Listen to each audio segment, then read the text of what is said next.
আজ একটা জন্মদিনের নিমন্ত্রণ আছে। সারাদিনে রান্নাবান্নার ঝামেলা অনেকটাই কম, ভাবলাম সারাদিনে কাজ হয়তো অনেকটাই কম হবে, কিন্তু সেটা আর হলো না। এইদিকে এনাকে দেখো সকাল সকাল স্নান করতে শুরু করে দিয়েছে। আমি কি করব, আমি ওর একটু ভিডিও করে আমি লেগে পড়লাম আমার কাজে। দেখো কত জামা কাপড় ভাঁজ করতে হবে, সব রোদ্দুর থেকে শুকিয়ে এনে রেখে দিয়েছি।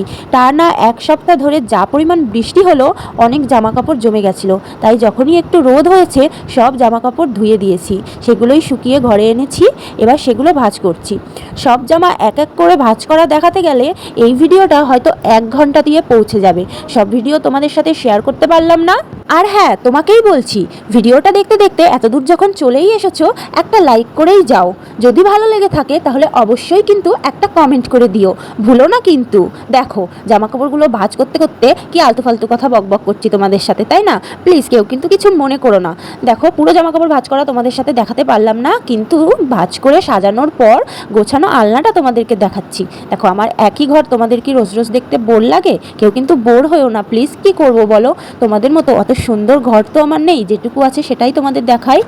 সবই ঠিক আছে, কিন্তু এই বাসন দেখে আমার তো জ্বর চলে আসছে। আমি ভাবলাম যে আমার আজ কাজ কম, কিন্তু এ কি, বাসন দেখে তো আমার মাথায় হাত। এত বাসন এখন মাজতে হবে। তারপর দেখো গ্যাসটাও সুন্দর করে পরিষ্কার করে মুছে নিয়ে পুরো টেবিলটা পরিষ্কার করে নিয়েছি। আর এদিকে দেখো আমাদের র্যাম্বোকে দেখো, ওকে একটা কপালে তিলক পরিয়ে দিয়েছি। তিলক বলবো না কি বলবো জানি না। তারপর ওর কানে দেখো দুটো গার্ডার আটকে দিয়েছি। এদিকে দেখো বার্থডে বাড়িতে চলে এসেছি, বার্থডে গার্ল কেক কাটাও শুরু করে দিয়েছে। সবাই মিলে, বাচ্চারা মিলে কেক কাটছে। আমি আর কি করব, দূরে দাঁড়িয়ে থেকে একটু ভিডিওই করে নিলাম। এদিকে দেখো সবারই হাতে কিন্তু ফোন অন। এদিকে দেখো কেক কাটার পর তারপর এবার ফর্মটাকে ছড়াচ্ছে যাতে কেকটা নষ্ট না হয়ে যায়। যাই হোক, আজকের ভিডিওটা এই পর্যন্তই। সকলকে টাটা।